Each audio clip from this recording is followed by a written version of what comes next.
আমরা আসছি এখানে হলো ইউরোপিয়ান যত এম্বাসি আছে এটা আমরা বাংলাদেশে চাই, আমরা দিল্লিগামী হইতে চাই না, কারণ আমরা দিল্লিতে গিয়ে অনেকবার হেনস্থার শিকার হচ্ছি। যার কারণে আমরা চাই যে আমাদের দেশের যত নাগরিক আছে ইউরোপিয়ান যত এম্বাসি বাংলাদেশে আসলে আমাদের জন্য সুবিধা হবে, আমাদের দেশ থেকে যত বিদেশগামী লোক আছে তাদের জন্য সুবিধা হবে। কারণ ভারতে যাওয়ার পরে দেখা যাচ্ছে যে আমরা অনেক ধরনের ভুক্তভোগের শিকার হচ্ছি।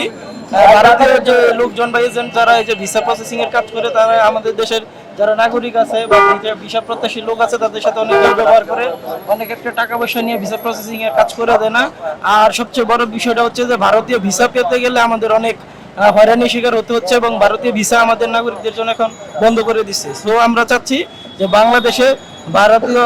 বাংলাদেশে ইউরোপের যত এম্বাসি আছে বাংলাদেশে হোক এবং আমাদের দেশের যত লোকজন ইউরোপ প্রত্যাশী তারা বাংলাদেশ এম্বাসি ফেস করুক, যাতে ইউরোপীয় কনসুলেট টিমগুলো আমাদের দেশে আনানো হয় আর আমাদের যাতে অন্য কোনো তৃতীয় দেশের মধ্যে যাতে না যাওয়া লাগে আর কি। এই জন্য মূলত আমাদের আজকে মানববন্ধন। আমাদের দেশের মাটিতে আমাদের সেবাটা যেতে পাই।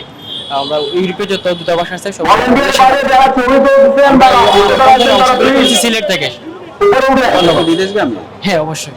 এরপরে কোনো দেশে গিয়েছিলেন আপনি? না এখনো যাই নাই, বাট ট্রাই করতেছি। অনেক দূর থেকে এসেছি, সিলেট থেকে এসেছি। আমরা শান্তিপূর্ণভাবে মানববন্ধন করতেছি এবং আমরা অনেক আশা যে আমরা ইউরোপ যেতাম, অনেক আশা। বাংলাদেশে যেসব এম্বাসিগুলো নাই, যেমন রোমানিয়া, ক্রোয়েশিয়া, যেসব ভিসা সেন্টারগুলো নাই, আমরা চাচ্ছি বাংলাদেশের বিএফএস এর মাধ্যমে এইসব ফাইলগুলো বাংলাদেশে জমা নেওয়া হোক।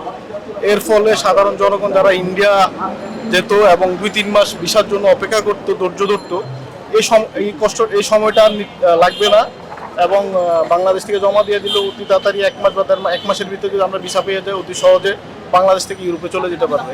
আমরা চাই আমাদের বাংলাদেশের প্রধান উপদেষ্টা বর্তমান ডক্টর ইউনূস সাহেব তিনি আমাদের দিকে আমাদের এই যে ক্ষতি যাতে আমরা এড়িয়ে উঠতে পারি এই জন্য তিনি সর্বদা চেষ্টা করবেন এবং বাংলাদেশে সার্বিয়া এবং রোমানিয়া অন্য ইউরোপীয় যত আমাদের ভিসা সেন্টার আছে এগুলি সর্বোচ্চ চেষ্টা করে খোলার উনি চেষ্টা করবেন, এটা আমাদের চাওয়া।